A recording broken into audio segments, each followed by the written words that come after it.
Good morning students. आज आपके लिए अगली वीडियो लेके आए हैं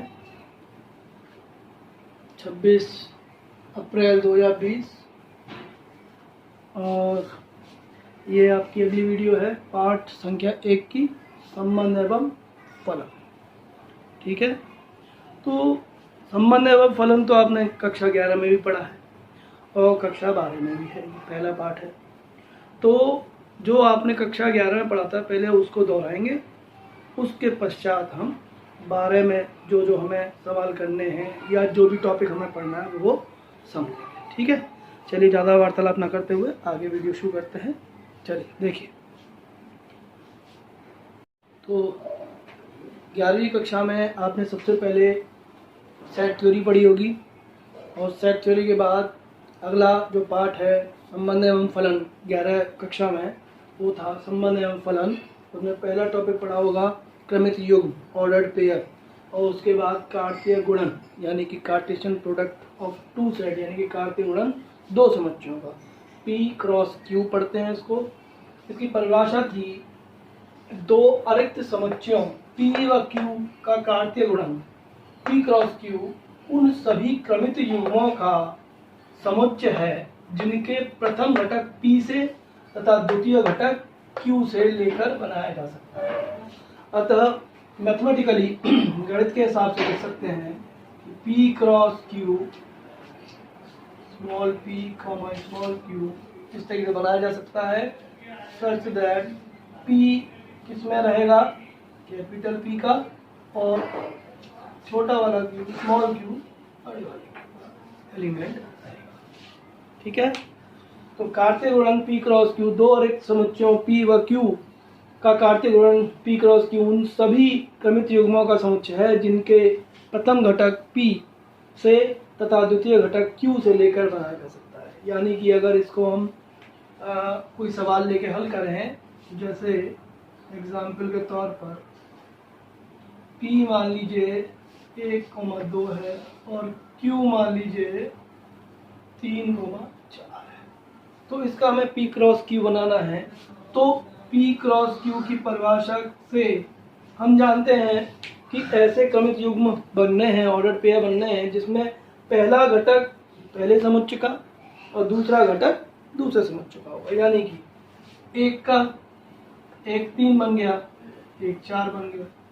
ठीक है, अच्छा ऐसे ही 2 3 बन गया और 2 4 बन गया। इसमें जो क्रमित युग्म लिए गए हैं उसके पहले घटक पहले यानी कि ये वाला ये वाला ये वाला और ये वाला पहले घटक किसके हैं, P के हैं, और दूसरे घटक यानी कि 3 3 4 ये किसके हैं, ये Q के हैं। तो परिभाषा से क्लियर हो गया हमको और एक सवाल भी हमने करा दिया। आशा करते हैं आपको ये चीज समझ में आ गई होगी। अब आगे बढ़ते हैं इससे। और यदि P या Q में से कोई भी एक रिक्त समुच्चय है, कोई भी, या तो P हो या Q हो, तो उनसे बनने वाला कार्तीय गुणन भी रिक्त समुच्चय होता है। अर्थात यदि P बराबर फाई हो या Q बराबर फाई हो तो P क्रॉस Q भी फाई यानी कि रिक्त समुच्चय आएगा। ठीक है, चलिए आगे बढ़ते हैं। आगे देखिए, 11वीं में हमने संबंध भी पढ़ा है। क्या पढ़ा था संबंध के बारे में? किसी अरिक्त समुच्चय A से अरिक्त समुच्चय B में संबंध कार्तीय गुणन A क्रॉस B का एक उप समुच्चय होता है। सबसे पहली बात कि कोई भी संबंध जो होगा R वो A क्रॉस B का उप समुच्चय होता है यानी कि सबसेट। ठीक है, यह उप समुच्चय A क्रॉस B के क्रमित युग्मों के प्रथम तथा द्वितीय घटकों के मध्य एक संबंध स्थापित करने से प्राप्त होता है। कोई भी एक संबंध होगा उसके अंतर्गत दोनों समुच्चयों के जो अवयव हैं वो आपस में जुड़ रहे होंगे या क्रमित युग्म बना रहे होंगे, तभी हम उसको एक संबंध कहेंगे। ठीक है, द्वितीय घटक प्रथम घटक का प्रतिबिंब कहलाता है और जो द्वितीय घटक होता है प्रथम घटक का प्रतिबिंब कहलाता है। समझ में आया? चलिए आगे बढ़ते हैं। देखिए अगला है प्रांत। संबंध समझ लिया हमने, और इसके बाद प्रांत क्या होता है। प्रांत इंग्लिश में कहते हैं डोमेन और हिंदी में प्रांत। समुच्चय ए से बी में संबंध आर के क्रमित युग्मों के सभी प्रथम घटकों के समुच्चय यानी कि ए को संबंध आर का प्रांत कहा जाता है। ठीक है, यानी कि ए से बी में कोई भी संबंध अगर है, ठीक है, तो उसमें प्रांत क्या होगा, ए। ठीक है, देखिए आगे प्रांत। समुच्चय ए से, प्रांत के बारे में तो हमने समझ लिया। प्रांत क्या होता है, समुच्चय ए से बी में संबंध आर के क्रमित युग्मों के सभी प्रथम घटकों के समुच्चय यानी कि ए को संबंध आर का प्रांत कहते हैं। ऐसे ही परिसर में समुच्चय ए से बी में संबंध आर के क्रमित युग्मों के सभी द्वितीय घटकों के समुच्चय को संबंध आर का परिसर कहते हैं। और समुच्चय बी को क्या कहेंगे, जैसे समुच्चय ए को कहते हैं प्रांत, समुच्चय बी को कहते हैं सप्रांत। और परिसर क्या होता है, जो प्रतिबिंब का जो सेट बनता है, प्रतिबिंबों का जो समुच्चय बनता है उसको परिसर कहा जाता है। ठीक है, और एक चीज और नोट करने वाली है इसमें कि जो परिसर है, जो परिसर आएगा यानी कि रेंज, वो हमेशा सबसेट होगी किसकी, सप्रांत यानी कि बी की।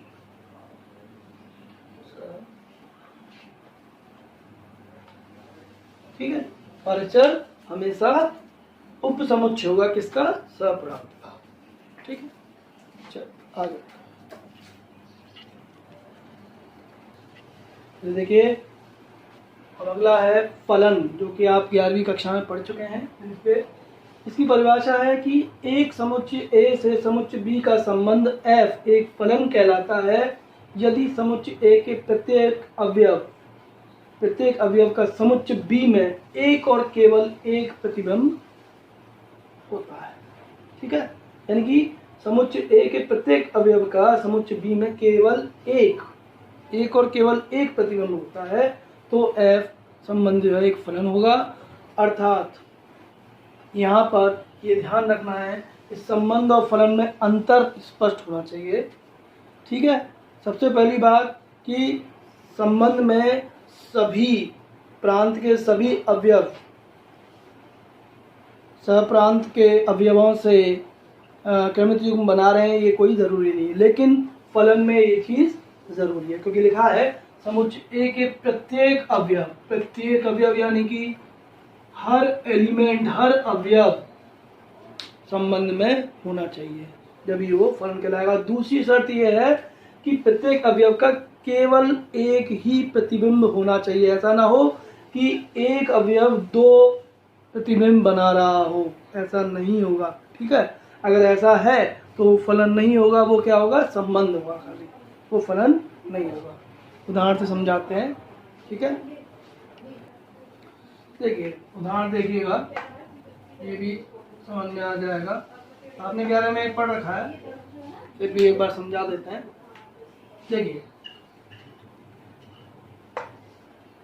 ए है 1 2 3 4, ठीक है, और बी है मान लो 1 2 3 4 5 6 7 8 9। ठीक है, अब ये दो समुच्चय हैं और एक समुच्चय है। सबसे पहली बात, अब इन्होंने एक दिया है आर, एक, ठीक है,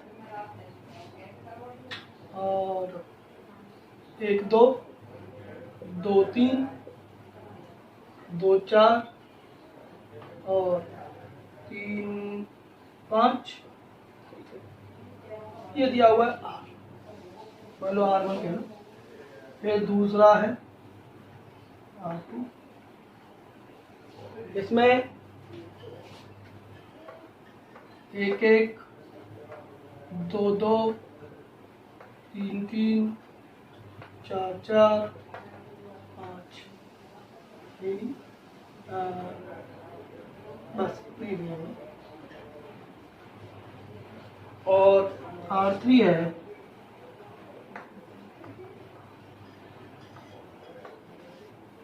एक 6 2 3 और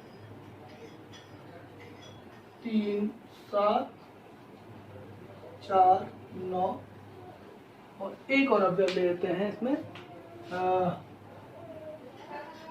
3 और 4। ठीक, तो देखिए R1 के सभी युग्म देखें हम, सभी इसके युग्म देखे हैं तो पहले घटक तो A के हैं और दूसरे घटक जो हैं B के हैं। अब इसमें देखा जाए कि R1 संबंध है या फलन है, तो देखिए 1 1 1 2 2 3 2 4 3 5, यानी कि यहाँ पे फलन होने की जो शर्त है वो पूरी नहीं कर रहा है यार। ये R1 संबंध तो है क्योंकि A क्रॉस B जो आएगा उसका ये सबसेट है, ठीक है ना। सबसेट की तो परिभाषा मत पता है ना आपको, ठीक है। तो R1 1 1 1 2 2 3 2 4 3 5 है, तो R1 संबंध तो है लेकिन फलन है कि नहीं वो हम चेक करते हैं कि हमने बताया कि प्रत्येक अवयव, पहली बात तो यही है कि प्रत्येक अवयव होना चाहिए।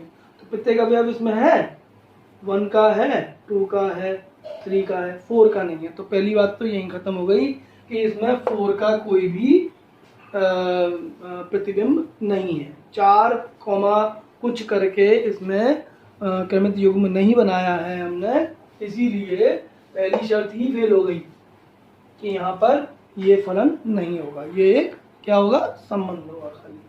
अच्छा, अगर मान लीजिए कि हम यहाँ पर 4 का भी बना देते, लो 4,9 बना दिया, ठीक है, 4,9 भी बना लिया, तो अब क्या ये फलन होता? देखिए अब तो 1 भी है, 2 भी है, 3 भी है, 4 भी है, यानी कि A के प्रत्येक अवयव है ना। लेकिन यहाँ पे दूसरी शर्त हो रही है खराब, क्योंकि लिखा हुआ है यदि समुच्चय A के प्रत्येक अवयव का समुच्चय B में एक और केवल एक प्रतिबिंब होता है तभी F को फलन कहा जाएगा, F संबंध को फलन कहा जाएगा, है ना। तो देखिएगा यहाँ पे 1 का एक प्रतिबिंब है, 1 का 2 भी प्रतिबिंब है, यानी कि 1 के कितने प्रतिबिंब हो गए, 1 के कितने प्रतिबिंब हो गए, एक तो 1 बन गया और एक 2 बन गया, यानी कि इसके 2 प्रतिबिंब हैं। 1 के कितने प्रतिबिंब है यहाँ पे, 2, इसीलिए ये क्या है, फलन नहीं है, ये सिर्फ संबंध है, ठीक है। R1 क्या है, संबंध है, समझ में आ गया। अब R2 पे चलते हैं, तो पहली शर्त देखते हैं क्या है, पहले हम देखते हैं कि सभी पहले समुच्चय के सभी अवयव मौजूद हैं प्रथम घटक में कि नहीं। तो देखिए 1 है, 2 है, 3 है, 4 है, ठीक है, पहली कंडीशन हो गई क्लियर।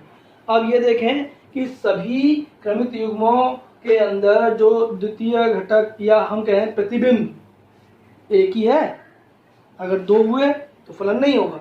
तो देखिए 1 का 1 है, 2 का 2 है, 3 का 3 है, 4 का 4 है, यानी कि इसमें देखें 1 का 1 के साथ मिलान हो रहा है, 1 के 2 प्रतिबिंब नहीं बन रहे, ठीक है, यानी कि ये एक संबंध जो है, ये संबंध जो है फलन कहलाएगा, ठीक है, क्योंकि पहली शर्त भी पूरी कर रहा है, ये दूसरी शर्त भी पूरी कर रहा है कि प्रत्येक अवयव का केवल एक ही प्रतिबिंब है, ठीक है, फलन है। R3 में आइए, R3 में पहली कंडीशन देखते हैं कि 1 2 3 4 3, तो यानी कि वो तो समुच्चय तो है ना, समुच्चय तो हमारा 1 2 3 4 ही है ना, पहला प्रांत A, तो ठीक है, पहली शर्त पूरी होती है कि 1 भी है, 2 भी है, 3 भी है, 4 भी है। अब दूसरी शर्त देखें, 1 का 6 एक प्रतिबिंब है, 2 का 3 है एक प्रतिबिंब है, 3 का 7 है और 3 का 4 भी है, तो यहाँ पे 3 के 2 प्रतिबिंब है, एक तो हो गया 7 और एक हो गया 4, यानी कि 3 जो आया यहाँ पर, ये दोनों देखो 3 जो आया, 3 जो है समुच्चय A का अवयव है और उसके 2 प्रतिबिंब है, यही शर्त कैंसिल हो जाती है, क्योंकि दूसरी शर्त ये कहती है कि केवल और केवल एक ही प्रतिबिंब होना चाहिए फलन के लिए। तो ये फलन नहीं है, क्या है फिर? ये संबंध। ठीक है, हमने आगे, ठीक है, चलिए आगे बढ़ते हैं। तो देखिए अगला टॉपिक है हमारा संबंधों के प्रकार, टाइप्स ऑफ रिलेशंस। ठीक है, इसमें पहला है रिक्त संबंध। रिक्त संबंध क्या होता है? समुच्चय ए पर परिभाषित संबंध R एक रिक्त संबंध कहलाता है यदि ए का कोई भी अवयव ए के किसी भी अवयव से संबंधित नहीं है। अर्थात मैथमेटिकली अगर कहा जाए, गणित में कहा जाए तो R बराबर फाई, जबकि फाई ए क्रॉस ए का सबसेट होगा। ठीक है,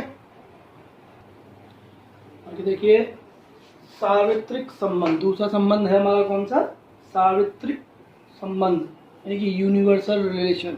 ठीक है, सार्वत्रिक संबंध। समुच्चय ए पर परिभाषित संबंध R एक सार्वत्रिक संबंध कहलाता है यदि ए का प्रत्येक अवयव ए के सभी अवयवों से संबंधित है। यानी कि R बराबर ए क्रॉस ए, यानी कि ए क्रॉस ए बराबर यदि R है, यदि रिलेशन R, संबंध R में वो सभी अवयव मौजूद हैं जो कि ए क्रॉस ए में आएंगे, तो R हमारा क्या होगा? सार्वत्रिक संबंध, यानी कि यूनिवर्सल रिलेशन कहलाएगा। ठीक है, इसमें नोट करने वाली बात यह है, रिक्त संबंध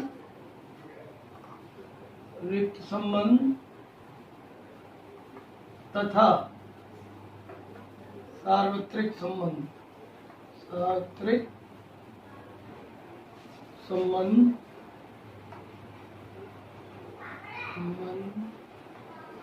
को हम तुच्छ संबंध भी कह सकते हैं।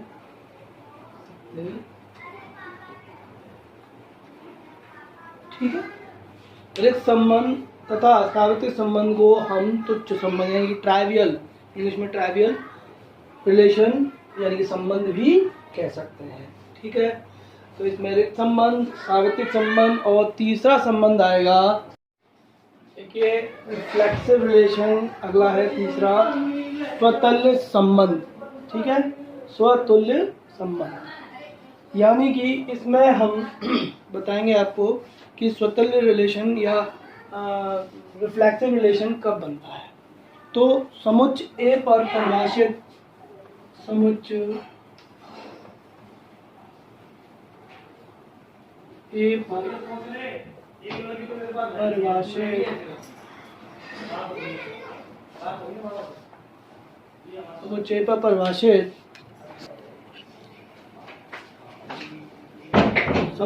पर परिभाषित संबंध R स्वतंत्र संबंध कहते हैं यदि प्रत्येक A बिलोंग्स टू A, यानी कि प्रत्येक कैपिटल A समुच्चय का अवयव के लिए A, A क्रमित युग्म R के अंदर हो। तो उदाहरण के तौर पर समझते हैं, देखिए पहले A बराबर है हमारा, मान लीजिए 1 2 3, ठीक है, और B बराबर है 1 2 3 4 या, ठीक है, A ही ले लीजिए, A सेट ही ले लीजिए, और उसमें हम सीधे सीधे R को परिभाषित करते हैं। R है हमारा 1, 1, 2 और 1, 3 और 2, 1, 2, 2, 2, 3, ठीक है, ऐसे ही 3, 1, 3, 2 और 3, 3। तो इसमें यदि हम देखें 1, 1 भी है, 2, 2 भी है, 3, 3 भी है ना, 1, 1, 2, 2 और 3, 3 है इसमें। तो हमने कहा था कि यदि प्रत्येक A, A के लिए, यानी कि स्मॉल a अवयव है और कैपिटल ए समुच्चय है। 1 2 3 इसके अवयव हैं, तो 1 का 1 में है, 2 का 2 में है और 3 का 3 में है। तो ये जो R है, ये जो R है यहाँ पे स्वतुल्य संबंध है, क्योंकि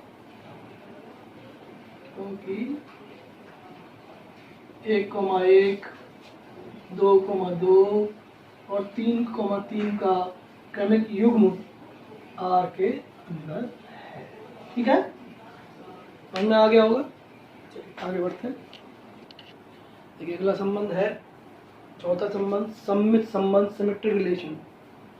समुच्चय ए पर परिभाषित संबंध R सम्मित संबंध कहलाता है यदि समस्त A1, A2 belongs to A के लिए A1, A2 R में होने पर हमको A2, A1 भी R में प्राप्त हो जाए, तो ऐसा संबंध क्या कहलाएगा? सम्मित संबंध कहलाएगा। उदाहरण से समझिएगा। जैसे A है हमारा 1 2 3 4, ठीक है, और R परिभाषित किया गया है 1,1, 1,2, 2,1, 2,2, ठीक है, और मान लीजिए 3,1, 3,2, 3,3, ठीक है, और 1,3 कर लीजिए, 1,3, 1,4, ठीक है, और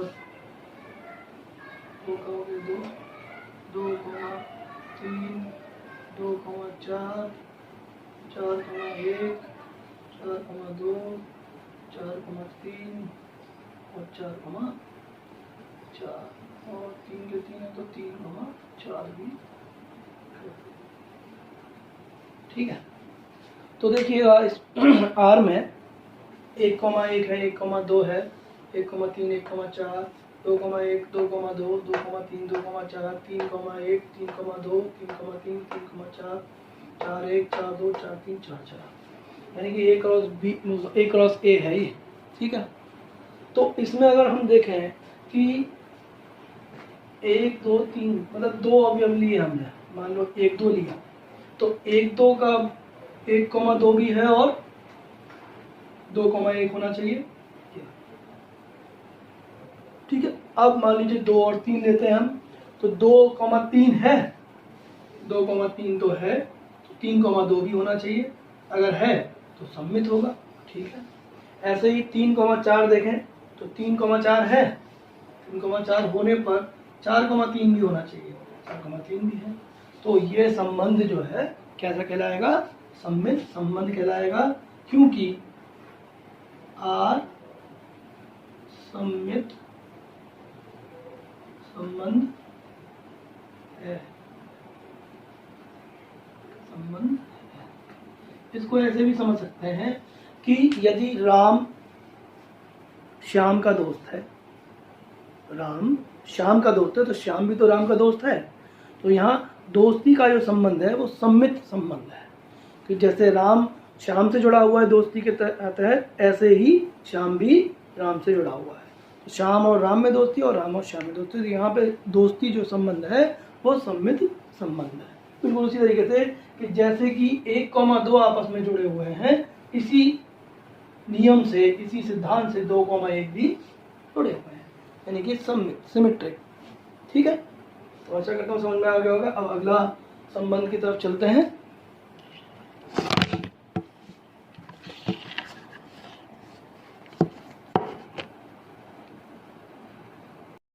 चलिए अगला 5वां संबंध है संक्रामक संबंध। इसमें क्या है? यदि A1, A2, A3 A के अवयव हो और A1, A2 का क्रमिक युग्म R का हो तथा A2, A3 का भी संबंध R से हो, यानी कि A2, A3 का भी ऑर्डर्ड पेयर क्रमिक युग्म R में हो, तो यदि हमें ये दोनों R में प्राप्त होते हैं, उनको देखा देखी हम अगर A1 कॉमा A3 भी प्राप्त कर लेते हैं R में, तो R कैसा होगा, कैसा होगा, R संक्रामक संबंध होगा। ठीक है, जैसे एग्जाम्पल, इसका उदाहरण समझ लीजिए। ये है मान लीजिए 1 2 3, ठीक है, और R दिया हुआ है 1,1 1,2 1,3 2,1 2,2 2,3 3,1 3,2 और 3,3। ठीक है, इसमें 3 अवयव लेने हैं आपको, मान लिया 1 2 3 उठा लिया आपने, एक। अब इसमें हम देखें कि इसका देखने का तरीका और निकालने का तरीका क्या है कि जहाँ पहले युग्म का द्वितीय घटक है वो अगले अगले क्रमिक युग्म का पहला घटक होना चाहिए। जैसे हमने लिया 1,2 और लिया हमने 2,1। 1,2 R में है तथा 2,1 भी R में है, तो क्या मिल जाना चाहिए हमें, 1,1 भी R में यदि होगा तो ये संक्रामक होगा, नहीं तो नहीं। तो यहाँ से देखें तो 1,1 है हमारा R में, हर एक संबंध में नहीं होगा ऐसा, ही तो एक एग्जाम्पल दिया इसलिए हो रहा है। अब देखिए जैसे हमने लिया 1,2 लिया, ठीक है, 1,2 R में है तथा 2,3 R में है, तो क्या मिलना चाहिए हमको, 1 और 3 मिलना चाहिए, 1 और 3 R में है, तो R यहाँ पे क्या कहलाएगा, संक्रामक संबंध कहलाएगा। समझ में आया? ठीक है, देखिए छठा है तुल्यता संबंध। समुच्चय ए पर परिभाषित संबंध R एक तुल्यता संबंध कहलाता है यदि R स्वतुल्य हो, सममित हो और संक्रामक संबंध हो। यदि R स्वतुल्य भी निकलता है, सममित भी निकलता है और संक्रामक भी निकलता है तो उसे हम तुल्यता संबंध भी कह सकते हैं। ठीक है, तो जैसे पुराना एग्जाम्पल लिया था, तो जैसे एग्जाम्पल है A बराबर 1 2 3, R दिया हुआ है 1,1 1,2 1,3, ठीक है, 2,1 2,2 2,3 3,1 3,2 और 3,3। ठीक है, तो इसमें अगर हम देखें, इसको हमें सिद्ध करना हो कि ये R जो है तुल्यता संबंध है, तो कैसे करेंगे। सबसे पहले हल, सबसे पहले किसके लिए देखेंगे, स्वतुल्य के लिए। ठीक है, स्वतुल्य के लिए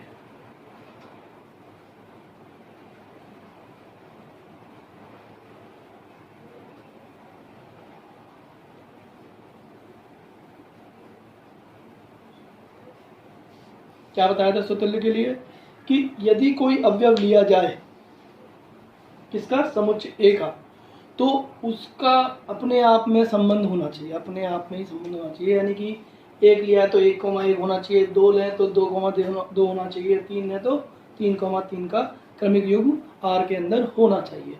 देखते हैं यहाँ पर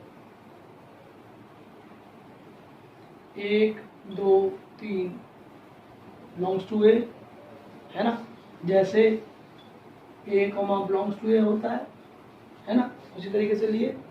अब यहाँ हमने देखा, यहाँ पर 1,1 2,2 3,3 R में है, यानी कि A बिलोंग्स टू R है, तो R क्या हो गया, R स्वतुल्य संबंध है। ठीक है, यहाँ तक कोई दिक्कत नहीं, स्वतुल्य हो गया। अब दूसरा है सम्मित के लिए देखेंगे। सम्मित कैसे देखते हैं, सम्मित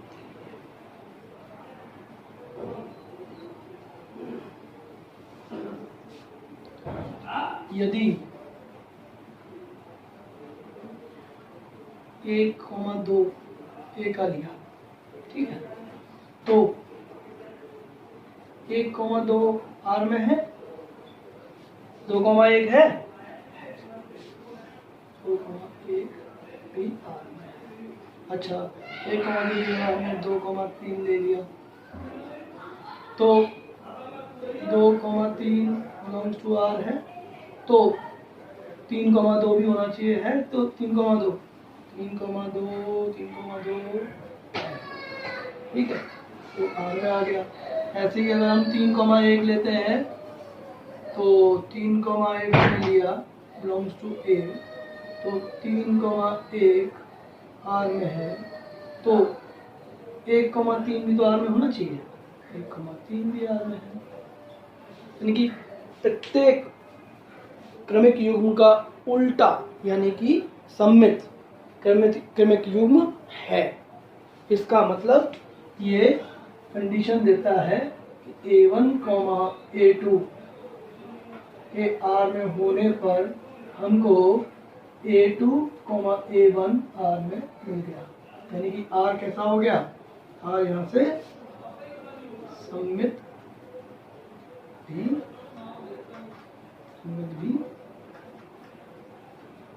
ठीक है। यानी कि आर स्वतंत्र भी है और सममित भी। अब तीसरा और देखना है हमें, कौन सा, संक्रामक। देखते हैं संक्रामक के लिए क्या करेंगे। संक्रामक के 3 लिए जाते हैं। तो माना कि 1,2, 3 ए के अवयव हैं, ठीक है।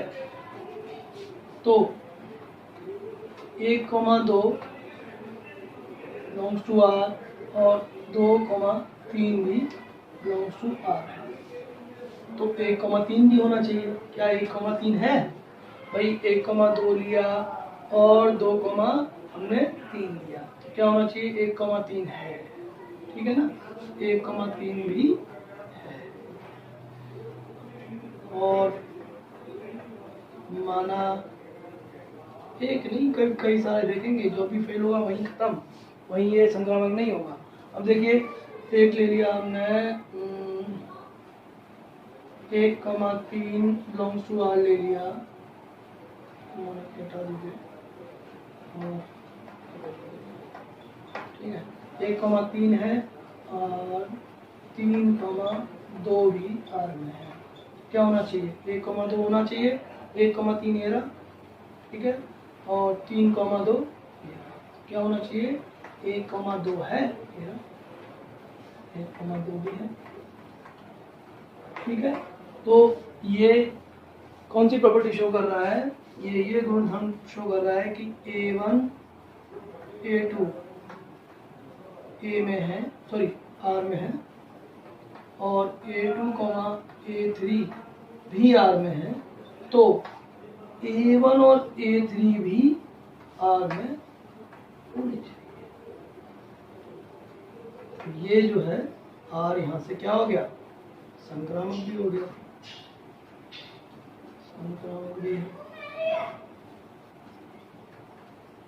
अब देखिए आर स्वतुल्य भी है, आर सममित भी है और आर संक्रामक भी है, इसीलिए आर तुल्यता संबंध भी, ठीक है। आशा करता हूँ समझ में आ गया होगा। धन्यवाद।